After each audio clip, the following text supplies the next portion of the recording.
open a Bible back to Daniel chapter 6. We are talking this quarter on Wednesday nights here in the auditorium about the book of Daniel and using it not only to grow in our appreciation of that fascinating Old Testament book, but also using it to lay a foundation for everything that we're talking about this year. Our theme here at Laurel Canyon is victory, the victory that God makes available to all of us in Jesus Christ. And even though Daniel is an ancient book, it greatly helps us to understand this theme of victory, what God has been doing throughout history and what he has done so that you and I might enjoy incredible victory in Jesus Christ. We're going to be in Daniel 6 here in just a few minutes. Of course, we want to begin our time together with a word of prayer. If you will, bow with me, please. Let's pray together. Holy Father in heaven, hallowed be your great, high, holy name. You dwell in unapproachable light, and we are in awe of your magnificence, your perfection. You are high above us, and we are completely unworthy. But you have invited us to play a part in your incredible plan, to share in your great joy by your amazing grace. And we thank you for that this evening. Thank you for your word and its living power to shape our understanding and lead us in paths of righteousness. Thank you for the incredible examples of men and women that you have preserved for our learning and for our inspiration. We thank you for the gift of the church and your wisdom in providing it, so that as we do our best to walk in paths of righteousness, we're not doing that alone, but that we have each other. We have brothers and sisters in this new spiritual family. We thank you for the opportunity that we have tonight to study together, to reflect together on what you have done and are doing and will do in this world. We pray your blessing on us as we study and on all who are studying and teaching throughout this building this evening. Help us to center our minds on this great truth that you rule, you reign, and that we need to submit ourselves to you as individuals and as families and as a church to your sovereignty. Thank you for this victory that is available in and through Jesus Christ. And it is in his name that we pray. Amen. Daniel chapter 6. One more time, if you have not gotten material, it is just outside of the doors there. Think about where we have been. I appreciate David filling in last Wednesday evening. In Daniel chapter 1, we were introduced to 4 young Hebrews who were carried away from their homeland by Nebuchadnezzar and the conquering Babylonian armies all the way over to Babylon. And remember, from the very beginning, there is tension as to what these young Hebrews are going to do under foreign influence, under pagan pressure. What are you going to do when you know what the Creator God would have you to do and how he would have you to live, but there is also great societal pressure all around? And we were introduced to these young men as men of courage and integrity and faithfulness to God in Daniel chapter 1. In Daniel chapter 2, even this great and mighty King Nebuchadnezzar is greatly disturbed because of a dream that he has. And there is no one who is able to interpret that dream other than Daniel, one of those 4 Hebrew transplants over to Babylon. And he, with the help of God, helps Nebuchadnezzar to understand that history is moving and there is someone behind that, someone much greater than Nebuchadnezzar or any human monarch on the face of the earth, either past or present or future. And God, through Daniel, enables Nebuchadnezzar to see, yes, you are comparable to the head of a statue that is fine gold, But you're not going to last forever, and your empire is not going to last forever. There is a God who rules and who gives rule to human beings as he sees fit. Ultimately, he is going to accomplish his purposes in establishing a kingdom that will never be destroyed. In Daniel chapter 3, we've got another instance of Nebuchadnezzar learning the hard way that he is not the main character of the story. Remember, he erects a 90-foot golden statue and expects everyone, when they hear certain music, to bow down and worship what he has done. 3 young Hebrew men are specifically singled out as unwilling to do that. And they have this showdown with Nebuchadnezzar, and he learns that there is a God, this God of the Hebrews, who is able to do incredible things and foil Nebuchadnezzar's great and self-serving ambitions. In Daniel chapter 4, we've got the humiliation of Nebuchadnezzar, where he finally learns, it would appear, he is remarking to himself about the grandeur and the glory of Babylon that he has fashioned. And Daniel 4:31 tells us, while the words were still in the king's mouth, there fell a voice from heaven, O King Nebuchadnezzar, to you it is spoken, the kingdom has departed from you, and you shall be driven from among men, and your dwelling shall be with the beasts of the field, and you shall be made to eat grass like an ox, and 7 periods of time shall pass over you, until you know that the Most High rules the kingdom of men, and gives it to whom he will. In Daniel chapter 5, you noticed last week a pivotal transition from the Babylonian Empire as the major player on this world stage. We looked at a giant timeline in week number 1, the history of the kingdom of Israel and the kingdom of Judah. We noticed the end of the kingdom of Israel with Assyrian captivity. From there, biblical focus shifts to exclusively this kingdom of Judah, and it was here that we were introduced to Daniel and his 3 friends. But even on this timeline, you notice that the time of the Babylonians comes to an end, and power shifts from Babylon to the empire of Persia. Last week you were in Daniel 5, verse 25. There was this handwriting on the wall, and the interpretation of that was, number 1, God has numbered the days of your kingdom. Belshazzar, the last of these Babylonian monarchs, he has brought it to an end. You have been weighed in the balances and found wanting. Your kingdom is divided and given to the Medes and Persians. And we ended verse 30, that very night Belshazzar the Chaldean king was killed, and Darius the Mede received the kingdom, being about 62 years old. Now, in Daniel chapter 6, we come to the last of these 6 episodes. Each chapter has provided a different lesson, different key character, at times different monarchs that are involved, and there are 6 isolated incidents in this history. Let me ask you, even before we look at Daniel 6 and verse 1, what has been the point? We specifically want to continue to bring the big picture back into view. Has this just been an exercise in learning 6 Old Testament stories that even we can teach our little kids about, standing up against evil people and be courageous and be willing to go through hardship if necessary? Has that been the point? Just 6 good examples?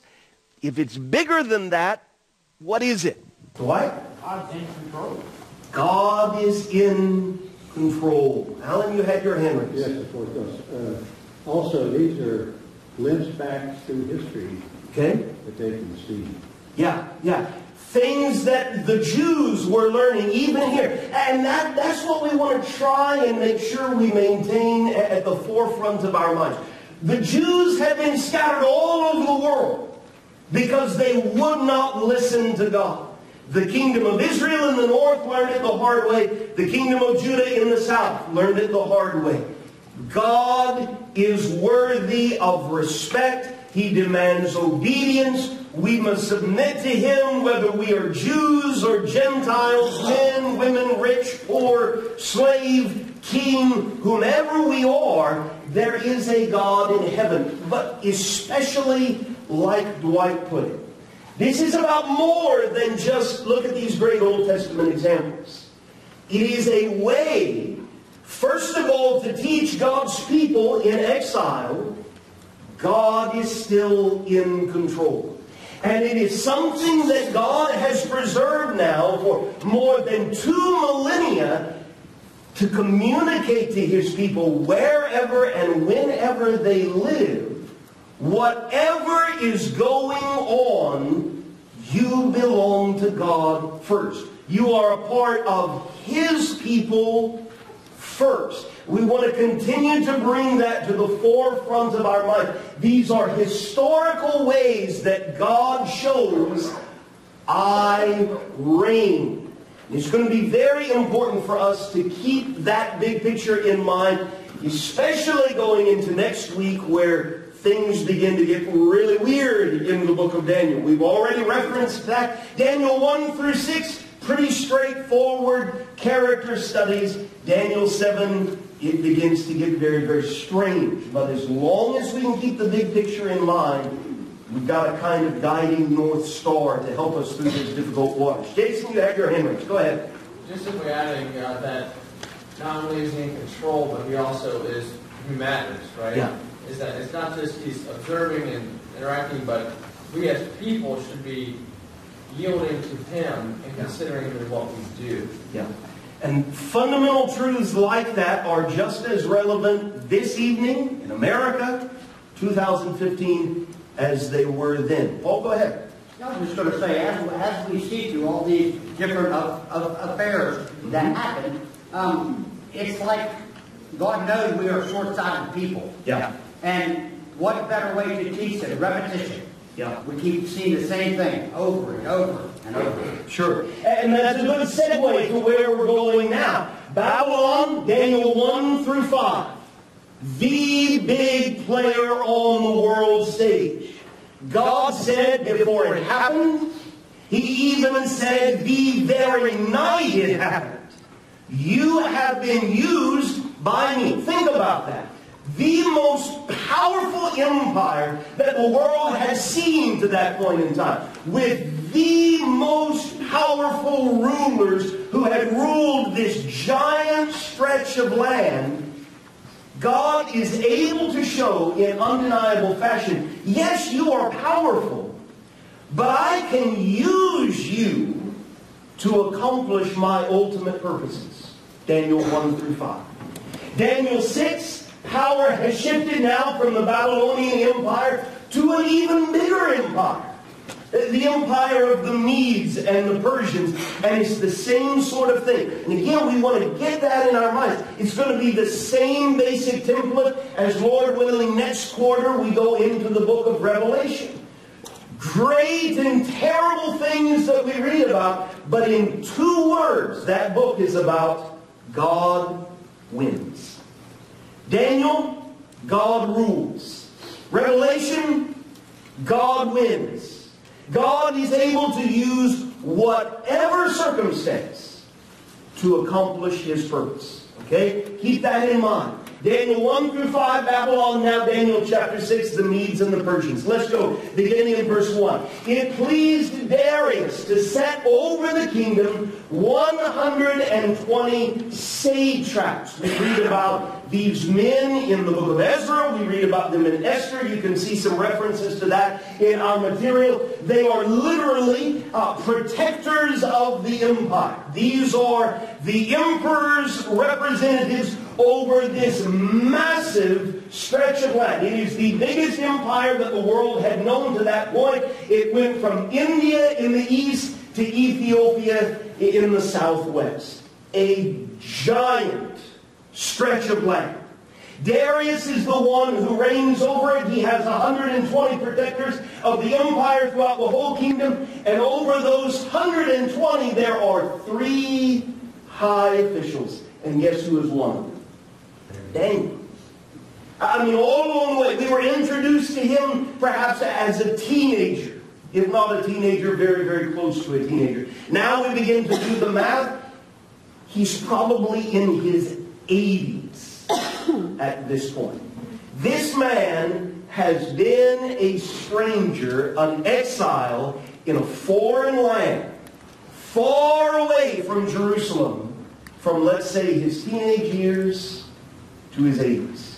And every time someone tries to stand between him and God, he maintains his faith. Every time someone tries to use his faith to tear him down and embarrass him or destroy him, here is a man now in his 80s who will not compromise. Every time he's on what those in the empire would say, the wrong side of history, right? You're on the wrong side of this rising tide.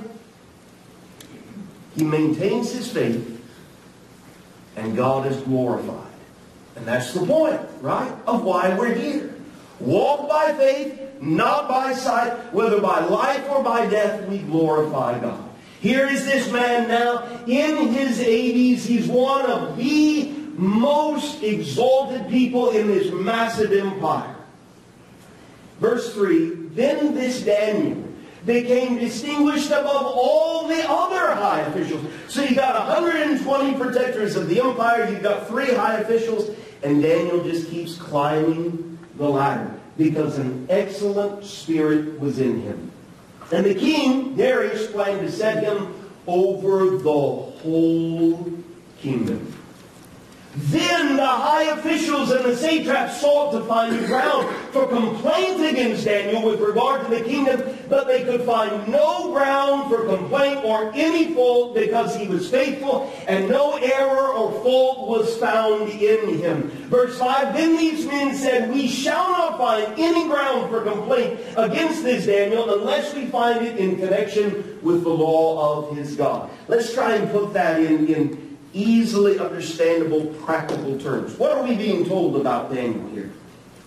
We were introduced to him as a teenager. He's in his 80s now. Who's this man? What's he all about? Alex? Despite being a refugee in the land, despite being faithful to the previous king, he's faithful even to the current king under a new empire that just started. Okay. Alex? Also, can't you see those people, those not Jews? Look at Daniel, and the man came through the fire. Absolutely. Time after time after time. He cannot be reckoned with unless they find fault with his God. Okay? Other thoughts? So what we're being told about this man. John? He hasn't broken any laws. Okay?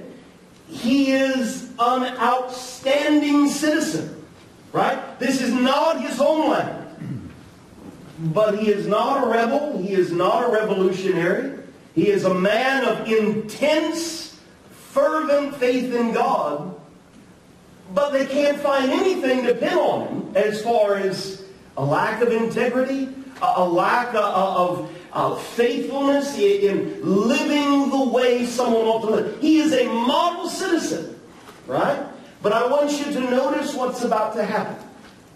He is a man of faith, a model citizen, and the social, political scene is about to come head-to-head with that, and there is a giant clash. And what do you do as a man or a woman of faith when societal pressure is flowing one way, and your faith in God, who has spoken and revealed himself and calls you to submit to him, is pointing in a completely different direction? That's not just an isolated, hypothetical sort of thing, is it? People of God have been confronted with that tension, experienced that tension over and over and over again. Do we not feel the rising of that tension in our own nation at this point in time? Here we are, people of God. God has clearly spoken, and yet we see culture heading further and further and further away from God. So what do you do when increasingly society and circumstances and pressures and norms around you are heading in a very contrary way to the way that God has called you to live. This is not just ancient history where we're going back and looking at a good example but can't really apply it to our circumstances. Elaine, go ahead. Another thing that I think of when I think of Daniel is that he didn't isolate himself either. Yeah. It's one thing to be an upright person and to be by yourself somewhere, but he was a leader in a community that was very different from him. Great point. Great point. The only thing they know they can pin on him is he serves a foreign god, right? If we're going to draw some sort of negative attention, if we're going to somehow cast him in a negative light, it's going to have to be in the way that he serves this God of the Hebrews. And so in verse 6, then these high officials and satraps, we got 120 satraps, 119 I guess minus Daniel. You got 2 other high officials. They come by agreement to the king and they say to him, "O King Darius, live forever." All the high officials of the kingdom, the prefects and the satraps, the counselors, the governors are agreed that the king should establish an ordinance and enforce an injunction that whoever makes petition to any god or man for 30 days, except to you, O king, shall be cast into the den of lions. Now, pause. If you're a king and someone says that to you, what ought to be going through your mind? This is not a trick question. Let's just get it out on the table. Someone says this to you, you're the king, and they make a proposal like this, what ought to come to mind? They want power. Okay? He knows Daniel personally, and he knows what kind of man he is and he follows. And all right. That's what they said. Maybe Daniel comes to mind, you would hope, right? Especially if he's on the verge of being put over this entire massive empire. First and Mark, go ahead. Before first and foremost. Well, I would ask this, what are they? Yeah. Because this homage that they pay for the king is already done. Okay. But to make a decree like this in 30 days. All right. Nothing else. No one. What are you up to based on the fact, yes, I am the king, but that's not my place. Right? Isn't that the first thing that ought to come to mind? That's not my prerogative. I am not God on earth. Right? Now we know in ancient history, we can see it in other portions of the Old Testament even, that human beings, when they rose to great positions of power over empires like this, they began to talk like that, right? Think of Pharaoh in the Old Testament. We're going to see this in the New Testament in our study of Revelation with Caesar, right? People in great positions of influence so very easily and quickly come to think of themselves much too highly. Here's the kicker. Do you have to be the king of an empire in order to be guilty of that? No. We must not comfort ourselves in thinking, well, it's not really an issue for me because I'm not an emperor or an empress. No, it is a human tendency to think much too highly of ourselves, especially when there are those who are anxious to pile all sorts of accolades on us. You know, we've got this, in our modern vernacular, the idea of our head swelling and getting much too big, thinking much too highly of ourselves. A lot of times people do that because they're looking for something, right, as has already been brought up. That's the proposition that's being made, and we know why it's being made. What? Go ahead. Also, you would think that he would know that they're kind of lying to him for the simple reason Daniel's not there. Yeah. So not all of the high priests agree to this. Yeah. Daniel's not there. One would think, right, But one, when one is honest with one's self, also understands we all have blind spots, right? And some of our biggest blind spots have to do with our pride. So, here's the proposition. For the next month, nobody can pray to any god or man except you. And if they do, throw them into a den of lions. Now, O king, establish the injunction and sign the document so that it cannot be changed according to the law of the Medes and the Persians, which cannot be revoked. Therefore, King Darius signed the document and injunction. When Daniel knew that the document had been signed, how much that first phrase in verse 10 adds to all of this, right? It is not that Daniel is unaware. It is not that he is, hopeful that he has misheard. He knows what has happened. He knows the injunction. He knows what's on the line. But listen, the reason this man at 80 is making the choices that he is because he's been making these choices since he was 18, let's say. Right? You don't wait until you're 80 years old to get serious about faith. That starts by remembering your Creator in the days of your youth. That has been Daniel. He goes to his house where he had windows in his upper chamber open toward Jerusalem. And of course we think about what was in Jerusalem, what had been in Jerusalem. That is the center of what had been the temple. Lord willing, we're going to talk more about this in our Sunday morning class in just a couple of weeks.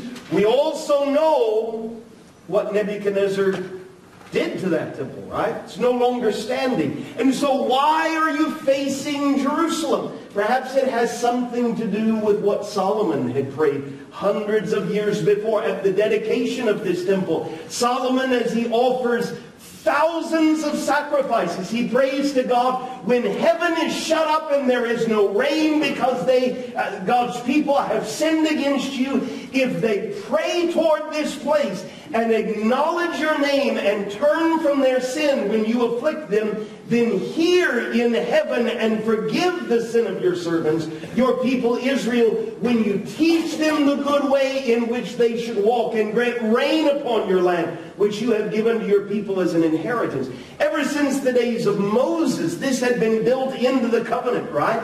God had said, if you obey, it will go well for you. If you disobey, I will pluck you out of this land and allow you to be carried off. And all that this I have given you, it will no longer be yours. And so Solomon, as he dedicates this great house, had prayed this prayer. The house wasn't there anymore, but Daniel understands it wasn't just about the physical building. It was about the God behind that, right? Daniel is praying toward Jerusalem. He gets down on his knees here in Daniel 6 and verse 10 3 times a day. And he prays.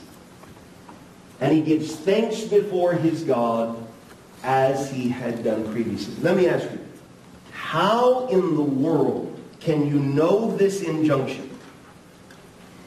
Know the people behind the injunction, know how all of this has been engineered, know that if you open your windows, odds are they're just right there waiting to see if you'll do it.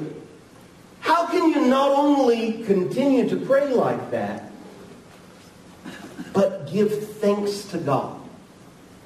How do you give thanks to God when this is happening? Alex? Daniel learned the lesson that his Israelite forefathers never did. When his Israelite forefathers experienced the miracles of God, they were selfish about it, or they didn't see the heart of the lessons there. Okay. Daniel has experienced those miracles throughout his entire life, and he's recognizing that God is in control and God has power, and all I need to do is obey him. Okay. How do you give thanks to God in this circumstance, Aaron? So it goes back to your first question. What is the purpose of what we've read so far, what we've studied so far in this class? We can look back easily and say, okay, we can read all of this, and okay, God is in control. We know that. Yeah. But Daniel knew that personally. Okay. And he had experienced that. And so whatever the situation was, no matter how bleak some may look at it or how wonderful some may look at it, God is in control, and he had a great appreciation for that. Okay. He lived that. And so we look back and we can appreciate it.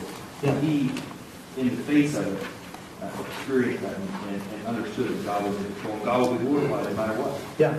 He not only knows that God is in control, he has an intimate relationship with God. Right? I mean, you can know about God and not feel like giving thanks to God. Or you can know God, and that makes all the difference, regardless of what's going on. Right? Alan, go ahead. We have to remember also that the circumstances of Daniel, he had a personal relationship with God. Mm-hmm. In our lifetime, we sometimes may think we have a personal relationship, but we don't reach the one Daniel does. And that's a lot to give today. Yeah. What is the relationship worth, is the question. We see what it is worth in Daniel's case, right? What am I willing to give up in this life in order to enjoy the fullness of joy? What will I abstain from in this life while the world is rushing into all sorts of impurity? I mean, so many examples of absolute filth and impurity all around us. On one hand, we can see it with our physical eyes, we can hear it with our physical ears. Bountiful opportunities, and here is Jesus on the other hand saying, "Blessed are the pure in heart, for they shall see God." And so, which do I want more, is the question, right? Do I want to go right along downstream in the filth of this world, or is it worth being different in order to inherit that promise, "Blessed are the pure in heart, for they shall see God"? Paul and then Mark. You know, I think we can see Daniel here. It isn't like he's contemplating, well, let's see, this is the 4th, 5th time. Should I? Mine's already made up. Trust and faith is already there. Yeah. He don't have to second guess himself of what he needs to do. Yeah. Same as what we know how God blesses us. We shouldn't question. Yeah. We just do it. We emphasize in so many examples, especially from the Old Testament, you make up your mind whose you are before difficult times come, right? You make up your mind what sort of person of integrity you're going to be before the temptation comes knocking on your door, right? Once you make up your mind, now walk in the light of that decision no matter what. Mark, go ahead.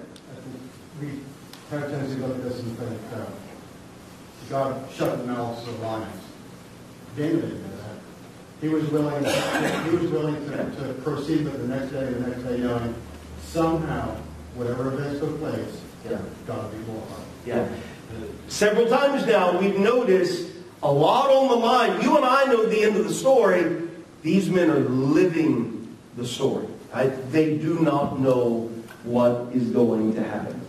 These men, verse 11, came by agreement. They found Daniel making petition and plea before his God. Surprise, surprise. They knew all along. Then they came near and said before the king concerning the injunction, "O king, did you not sign an injunction that anyone who makes petition to any god or man within 30 days, except to you, O king, shall be cast into the den of lions?" The king answered and said, "The thing stands fast according to the law of the Medes and the Persians, which cannot be revoked." Then they answered, "Daniel, who is one of the exiles from Judah, pays no attention to you, O king, or the injunction you have signed, but makes his petition 3 times a day." Is that completely true? The latter part of it, of course, is completely true. Has it been true that that Daniel pays no attention to you, O king. We've already noticed that that is not entirely the case, is it? It's just, here's the tension. Yes, I will serve the king, and I will be respectful to the king, and I will be the sort of citizen that the king would love to have.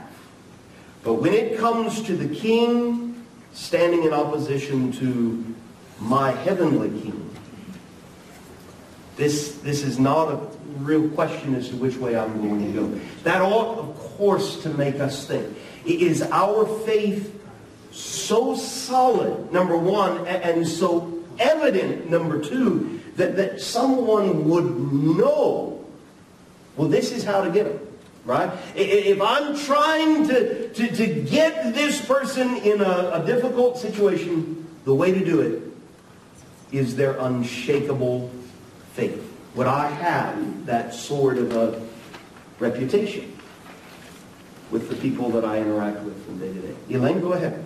I was just thinking about the way that Daniel chose to, I don't want to say like defy, but to disobey this rule. Yeah. He could have done something different. Like he could have gone before the king and complained or made a good deal about it, but he chose to just serve God in the way that he always done. And I think sometimes when we're faced with situations like this, our first instinct is to be really loud and vocal with how much we disagree with something, instead of just to show people by the way that we're serving. Yeah. Good thought. Good thought. Verse 14, then the king, when he heard these words, was much distressed and set his mind to deliver Daniel. Again, does that not tell us what sort of a man Daniel has been? He labored, the king, till the sun went down to rescue him. Then these men came by agreement to the king and said to the king, know, O king, that it is a law of the Medes and Persians that no injunction or ordinance that the king establishes can be changed. Then the king commanded. Daniel was brought and cast into the den of lions. The king declared to Daniel, may your God, whom you serve continually, deliver you. Now, that didn't just come out of a vacuum, right? That wasn't just a good sounding sort of thing to say. Again, Daniel is a man of faith. He is a man of open, unashamed faith. Even in this most critical of moments. You just imagine, right? This is not a scene just on felt boards in a kid's class, right? 80-year-old man praying. A mob comes, takes him away, throws him into a den of lions. Verse 17, a stone was brought, laid on the mouth of the den. The king sealed it with his own signet and with the signet of his lords, that nothing might be changed concerning Daniel. Then the king went to his palace and spent the night fasting. No diversions were brought to him, and sleep fled from him. Then, at break of day, the king arose and went in haste to the den of lions. As he came near to the den where Daniel was, he cried out in a tone of anguish. The king declared to Daniel, O Daniel, servant of the living God, has your God, whom you serve continually, been able to deliver you from the lions? Then Daniel said to the king, O king, live forever. My God sent his angel and shut the lions' mouths, and they have not harmed me, because I was found blameless before him, and also before you, O king. I have done no harm. Look at the bottom of our material, this quote from Hebrews chapter 11. It's familiar, verses 32 and 33. And what more shall I say at the end of this long catalog of faithful men and women? For time would fail me to tell of Gideon, Barak, Samson, Jephthah, of David and Samuel and the prophets, who through faith conquered kingdoms, enforced justice, obtained promises, stopped the mouths of lions. Isn't it interesting that in Daniel's words, and of course as the one who's experiencing it, he knows God is the one who shut the mouths of these lions. Daniel can't do that. Hebrews chapter 11 talks about how by faith the mouths of lions were stopped. God is more than able to do His part. Whether He chooses to do it in my time, in the way that I would like Him to, that's up to Him, right? My responsibility, no matter what, is to walk by faith. My responsibility is just to do the next right thing. And trust that if I have faith in Him, He will be well pleased in me. Interesting intersection of Daniel's faith and the sovereignty of God. Verse 23, the king was exceedingly glad and commanded that Daniel be taken up out of the den. So Daniel was taken up. No kind of harm was found on him, because he had trusted in his God. The king commanded those men who had maliciously accused Daniel were brought and cast into the den of lions, they, their children, and their wives. It is a gruesome, gruesome scene before they reached the bottom of the den. It is not that these lions were not hungry. It is not that these lions were stuffed or impotent or anything like that. The lions overpowered them and broke all their bones in pieces. A tragic end to this story. Then, verse 25, King Darius wrote to all the peoples, nations, and languages that dwell in all the earth, peace be multiplied to you. I make a decree that in all my royal dominion people are to tremble and fear before the God of Daniel. We've heard this sort of thing before, right? Nebuchadnezzar did this, did he not? In Daniel 2, and then when circumstances changed a little, he conveniently forgot the sorts of things that he had said. He does it again in Daniel chapter 4. For his part, Darius is saying much the same thing. He is the living God, enduring forever. His kingdom shall never be destroyed, and His dominion shall be put to the end. He delivers and rescues. He works signs and wonders in heaven and on earth. He who has saved Daniel from the power of the lions. As Alex has brought out, this man, at least in this moment, recognizes many of the things that descendants of Abraham had forgotten, right? Or completely ignored. So, as has been the case, this Daniel prospered during the reign of Darius and the reign of Cyrus, the Persian. Very quickly, Alan, go ahead. When he says no harm has been found, is he referring back to the 4th chapter where they're trying to find fault? Well, I think, just in general, Daniel was not hostile to these men as long as the will of God did not come into play. Right? Now, very, very quickly. Daniel 1 through 6. Lots of interesting episodes that, of course, teach us good lessons about faith in God, but really emphasize in living, fleshly color, right? God is in control. Look at it in Daniel 1. Look 2. Look 3, 4, 5, 6. See that God is in control. And it's like it's right here in front of us on the earthly, human stage, and we understand that, and it's not all that difficult to wrap our minds around. What is about to happen as we go from Daniel 1 through 6 to Daniel 7 through 12 is, it's like the perspective is going to shift.